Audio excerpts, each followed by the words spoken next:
পুত্র কন্যা জন্ম দেওয়া নিজের হাতে। কেউ যদি পুত্র চান অবশ্যই পুত্র পাবেন, কেউ যদি কন্যা সন্তান চান অবশ্যই কন্যা সন্তান পাবেন। এটা যোগ শাস্ত্র, রতি শাস্ত্রের মাঝখানে প্রমাণ আছে। এই রতি শাস্ত্রকে মেনে যদি কেউ চলে তাহলে পুত্র এবং কন্যা নিজের করায়। 3 কোদাল মাটি দিয়ে মোহনা বেঁধেছিল, রাবণ বান এসে যেমন ধাক্কা মেরেছে অমনি মোহনা খুলে গেছে, অমনি সীতার রূপ মাছ বেরিয়ে পড়েছে। ছিল সসীমে, অসীমে মিশে গেছে। তাহলে তার রাবণের দোষ কোথায়? রাবণ কোথায় করেছে অন্যায়? রাবণ কোথায় করেছে তোমার সীতা চুরি? রাবণ তো সীতা চুরি করে নাই, রাবণ তো কোনো অন্যায় করে নাই। সীতা তো নিজের ইচ্ছায় এসেছে। হতে পারে হে রামচন্দ্র সীতা তোমার বনিতে, তোমার বউ হইতে পারে সীতা, কিন্তু সে সীতা তোমাদের কথা শুনে নাই, তোমার কথাও শুনে নাই, লক্ষণের কথাও শুনে নাই। সে এসেছে লঙ্কাতে। এই লঙ্কা। তাহলে আজকে তুমি অকারণে দাঁড়িয়ে আজ কলঙ্কের কালি ছেটাইছো রাবণের গায়ে, যে রাবণ করেছে অন্যায়, রাবণ করেছে চুরি। রাবণ কখনো অন্যায় করে না, রাবণ কখনো চুরি করে না, রাবণ কারো অন্যায় করে না। তার প্রমাণ কোথায়? একটা কথা গলা ফুলিয়ে জোর করে বলছে, তোমার মা রাক্ষসী, তোমার বাবা মুনি, তিনি মননশীল, যার মন হয়েছে স্থির, মন স্থির হয়েছে আমি সন্তানের জন্ম দেব, মন স্থির করেছে আমি সন্তানের জন্ম দেব। এ সন্তানগুলা কেমন জন্ম? ইচ্ছা সন্তান, মানস সন্তান। মা গিয়ে বাবার কাছে বললে আমি পুত্র চাই। বলে যে যোগে তুমি পুত্র চাইলে এটা হলো রাক্ষসী লগ্ন, এ লগ্নে যে সন্তান জন্মগ্রহণ করবে সে হবে রাক্ষসের মতো তার স্বভাব। তা আমি জানি, আমাকে দাও সন্তান। বলে যাও তোমার সন্তান হবে। মা তো রাক্ষসী, মা রাক্ষসী না হলে সন্তান জন্মগ্রহণ করবে? মা যদি বাবাকে না খায়, মা যদি বাবাকে না মারতে পারে, বাবা যদি মায়ের ঘাটে না মরে, তাহলে সন্তান হবে কি করে? প্রত্যেক বাবা মায়ের ঘাটে মরবে, প্রত্যেক বাবাকে মা খাবে, তবে সন্তানের জন্ম। রাক্ষসকে, যিনি বেদের বিধান মানে না, যারা দেবতাকে মানে না, যারা ভগবানকে মানে না, যারা বেদের বিধানকে মানে না, যারা দেবতার পুজো করে না, তারাই তো রাক্ষস। বলে আর একটা সন্তান দাও। বলে সময়টাও ভালো নয়, 6 মাস ঘুমবে, 6 মাস জাগবে, তুমি এমন ছেলে চাইলে যার নাম হলো কুম্ভকর্ণ। বলে আর একটা সন্তান দাও। বলে এই ছেলে হবে বৈষ্ণব, যার নাম হলো বিভীষণ। এই যে যোগে তুমি সন্তান চেয়েছো, এই যোগে বিষ্ণু ভক্ত সন্তান হবে। সন্তান নেওয়া দেওয়া যদি রতি শাস্ত্র কেউ দেখেন, তাহলে রতি শাস্ত্রের মাঝখানে প্রমাণ আছে পুত্র কন্যা জন্ম দেওয়া নিজের হাতে। কেউ যদি পুত্র চান অবশ্যই পুত্র পাবেন, কেউ যদি কন্যা সন্তান চান অবশ্যই কন্যা সন্তান পাবেন। এটা যোগ শাস্ত্র, রতি শাস্ত্রের মাঝখানে প্রমাণ আছে। এই রতি শাস্ত্রকে মেনে যদি কেউ চলে তাহলে পুত্র এবং কন্যা নিজের করায়। আমি একটুকু ইশারা দিয়ে যাই, যদি কারো মঙ্গল হয়, যদি কারো মনোবাসনা থাকে, পূর্ণ হয় হোক। মায়ের গায়ে মাসে 11 বছর 11 মাস 27 দিন পরে, প্রতি মাসে মাসে 27 দিন পর পর মায়ের গায়ে মা আসে। সপ্তমী, অষ্টমী, নবমী, দশমীতে হয় বিসর্জন। এই 4 দিন পর 5 দিনে যদি সন্তান চায় তাহলে কন্যা হবে, 6 দিনে যদি মিলন হয় তাহলে পুত্র সন্তান হবে, 7 দিনে যদি মিলন হয় তাহলে কন্যা সন্তান হবে, 8 দিনে যদি মিলন হয় তাহলে পুত্র সন্তান হবে। তাহলে এই যুগ্ম সংখ্যাগুলা 4, 6, 8, 10, 12, 16, 18 এইগুলাতে যদি কেউ মিলন ঘটায় তার পুত্র সন্তান হবেই হবেই হবে। আর বিজোড় দিন 5, 7, 9, 11, 13, 15, 17 এই দিনগুলোতে যদি কারো মিলন ঘটায় তার কন্যা সন্তান হয়। 18 দিন পর আর সন্তান জন্মানোর কোনো সম্ভাবনা থাকে না 28 দিন পর্যন্ত। এই 18 থেকে 28 দিন পর্যন্ত ঠিক থাকতে হবে, তখন আর সন্তান হবে না। তাহলে পুত্র কন্যা নিজের হাতে আমার মা গিয়ে সন্তান চেয়েছিল বিশ্বশ্রবা মুনির কাছে। মা নিকষা, প্রত্যেক মাই রাক্ষসী, প্রত্যেক মাই বাবাকে খায়, তাহলে সন্তান হবার কোনো উপায় নাই। নাই আমি শাস্ত্র ধরে প্রমাণ দিলাম, আমি কেমন রাক্ষস দেখাবো এবার। শাস্ত্র ধরে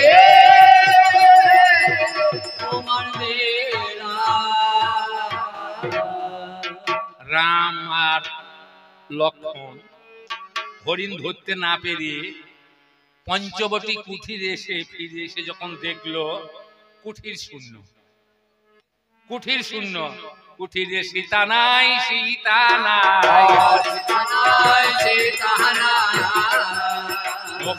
শূন্য কুঠির পরে রয়, সীতা নাই আর সীতা নাই।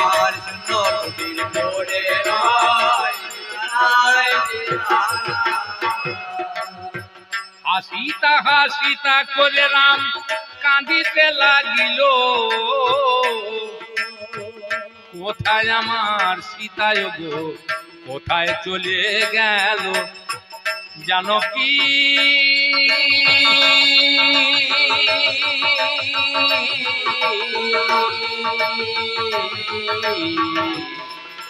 জানো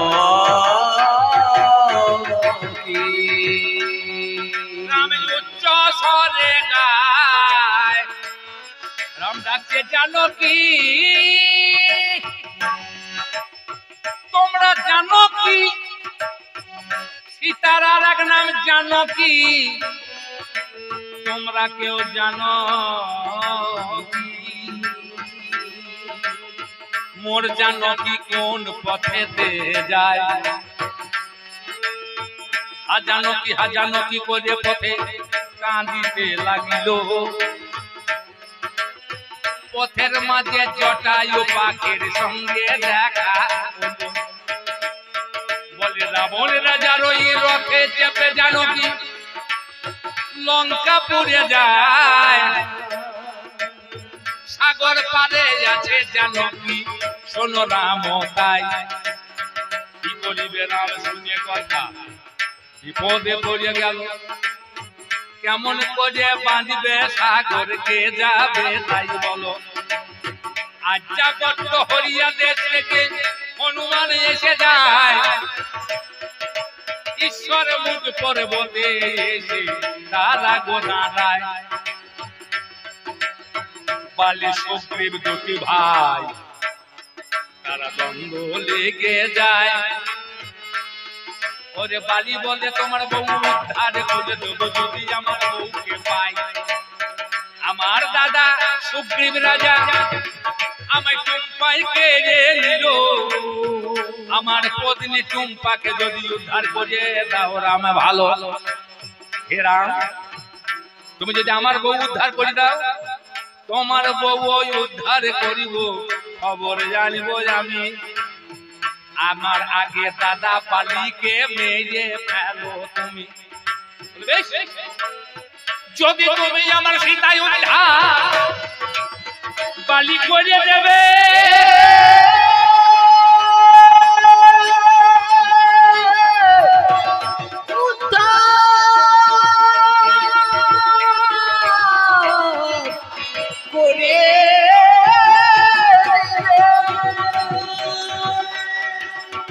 সুগ্রীব তুমি যদি আমার সীতার সন্ধান এনে দাও, তুমি যদি আমার সীতা উদ্ধার করতে সাহায্য করো, আমি তোমার পত্নী উদ্ধার করব। আমি তোমাকে কথা দিলাম, তুমি কাল যাবে যুদ্ধ করতে, যুদ্ধ ঘোষণা করো। পিছন থেকে মারব বাণ, সুগ্রীব যাবে মরে, তুমি রাজ্য পাবে পত্নী পাবে, দেখো বিচার করে। রামের কথা শুনে বালি যুদ্ধ করতে গেল, সুগ্রীবের কাছে বালি কতই আঘাত পেল। রাম চিনতে পারে না গো কুঞ্জনাকে, মার খেয়ে বালি আসিয়া রামকে বলিছে, রামচন্দ্র তুমি আমার মিতা, তুমি আমার বন্ধু, তুমি আমার এমন বন্ধু, আমি দাদার কাছে গোহারা হেরে গেলাম, কত ব্যথা পেলাম, কত মারল আমার দাদা। তখন বলছে ভগবান চিনতে পারি নাই আমি, আজকে ফুলের মালা গলায় পরিয়ে দিয়েছে দাদা, তোমার মালা থাকবে গলে চিনে নেব আমি, যার গলে নাই গো মালা তাকে মারবো আমি। তোমার গলায় মালা থাকলে আমি চিনতে পারবো, মালা পরে গেল বালি যুদ্ধ করার তরে, পিছন থেকে রামচন্দ্র বান দিয়েছে মেয়ে, তার চোরা বানে মারিল রাম সেদিনে দে ভাই, বালিকে বধ করিয়ে রাম করিয়েছে অন্যায়। তাহলে কেমন ধারা ভগবান বিচার করো মনে, অন্যায় করে ওই বালিকে মারিল সেই দিনে, চোরা বানে মারিল রাম, রেহাই তো পাবে না, পরজন্মে প্রতিশোধ নেবে 16 জানা। সুগ্রীব সঙ্গে নিয়ে ওই না হনুমানে লঙ্কাপুরে যেতে চায়, জানি গো সেই দিনে এরা সারা দিনে বাঁধ বাঁধে গো সাগরের উপরে, অলঙ্ঘ সাগর এরা লঙ্ঘনের তরে, প্রত্যেক দিন ধৈর্য ধরিয়ে দিনের বেলায় এরা 100 যোজন বাঁধ বাঁধিছে আনন্দেতে ভাই, এরা 100 যোজন বাঁধ বাঁধিছি জগতে সবাই, বলে আজকে ধৈর্যর বাঁধ বাঁধিব, বাঁধ তো ভাঙবো নাই, দিনের বেলায় বাঁধে বাঁধ, রাতের বেলায় রাক্ষসীরা এসে যখন আঘাত মেরে দেয়, ঘরে আছে গো রাক্ষসী যখন মাথায় আঘাত করে,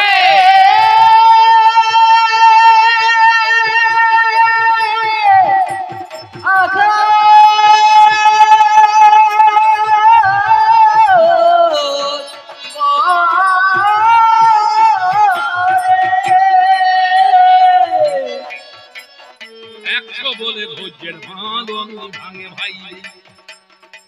আমরা দিনের বেলায় মনে মনে করি আজ আমাদের ধৈর্যের বাঁধ আমরা ভাঙবো না, আজ ধৈর্য ধরবো, আজ বাঁধ আমরা ভাঙতে দেবো না, আজ হারবো না। কিন্তু রাতের বেলা যেমন হয়, নিশাচরি এসে যেমন ছবল মারে আঘাত করে, অমনি বাঁধ ভেঙে যায়, বাঁধতে কান হলো না,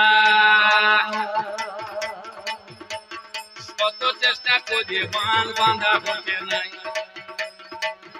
এরা কত চেষ্টা করি বাঁধ বাঁধিতে না পারে। তখন রাম বলিছে বিভীষণে, মিতে গো এ বাঁধ বাঁধবো কেমন করে, আমি কেমন করে বাঁধবো বাঁধ, লঙ্কাপুরে যাব, রাবণ বেরিয়ে যাব, বিভীষণ বলছে মিলে উপায় একটা আছে, শিবলিঙ্গ প্রতিষ্ঠা করতে হবে ভবে, যদি শিবলিঙ্গ প্রতিষ্ঠাটা করিবারে পারো,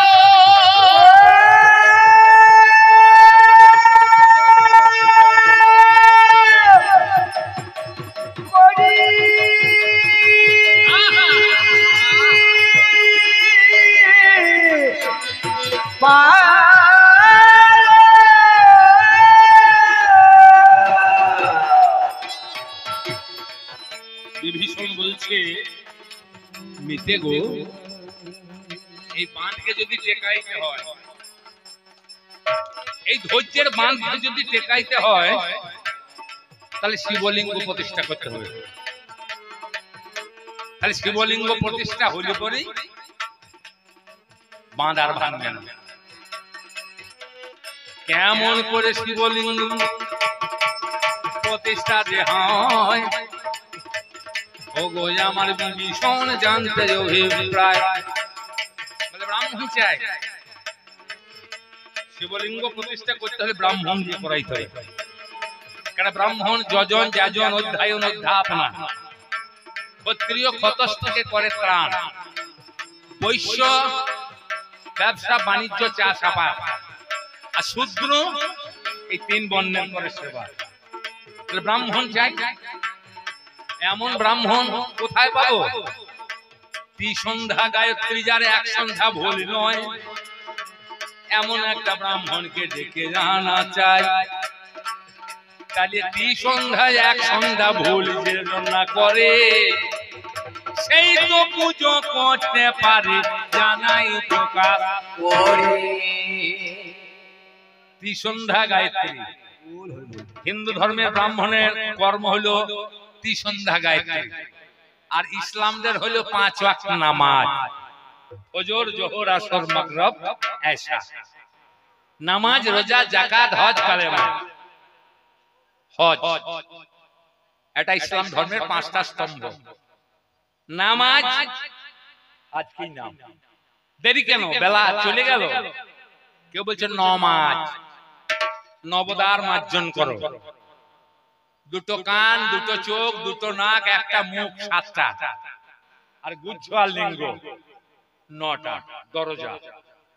7টা মাজা হয়, দুটো ঢাকা থাকে, দুটো মাজা হয় না। আরবি বলছে সালাত।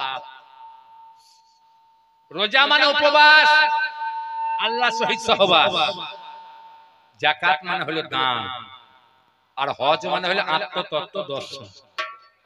কে আমি, কোথায় ছিলাম, কোথায় এসেছি, এরপর কোথায় যাব? কেউ বলতে পারে? কোথায় থেকে কোথায় এসেছেন কেউ বলতে পারবেন? ছিলেন কোথায়, এসেছেন কোথায়, এরপর যাবেন কোথায়? একদিন রোজ কিয়ামত হবে। কবে হবে এখনো দিন ধার্য হয় নাই। ইসরাইলের সিনার ভাজে রূহ জমা আছে। একদিন হবেই হবেই হবে। যেদিন দাদা রবিউল মাসে, তাহলে সেই ব্রাহ্মণ পাবো কোথায়? বলে কেন? স্বর্গ মর্ত পাতাল এই ত্রিভুবনের মাঝে ব্রাহ্মণ নাই এমন যে ত্রিসন্ধ্যা গায়ত্রী করে? বলে খুঁজতে হবে। তাহলে খোঁজো। মর্তধামে কোন মানুষের কাছে না গিয়ে রামচন্দ্র প্রথমে পাঠালো স্বর্গে। কিন্তু স্বর্গে 33 কোটি দেবতা তো বন্দী হয়ে আছে। একটা করে অংশ তাদের বন্দী হয়ে আছে, আর একটা করে অংশ স্বর্গরাজ্য চালাই। প্রথমেই গেল দেবতার গুরু বৃহস্পতির কাছে, বললি তুমি কি ত্রিসন্ধ্যা গায়ত্রী কোনদিন ভুল করেছো? বলে কেন? বলে আমাদের প্রভু রামচন্দ্র সমুদ্রে শিবলিঙ্গ স্থাপন করবে। ওই লবণ সমুদ্রের মাঝখানে শিবলিঙ্গ স্থাপন করার জন্য ব্রাহ্মণ চাই। তুমি কি ত্রিসন্ধ্যা গায়ত্রী এক সন্ধ্যাও ভুল করেছো? তুমি কি ব্রাহ্মণত্ব গ্রহণ করতে পারবে? বললে আমার দ্বারাই হবে না।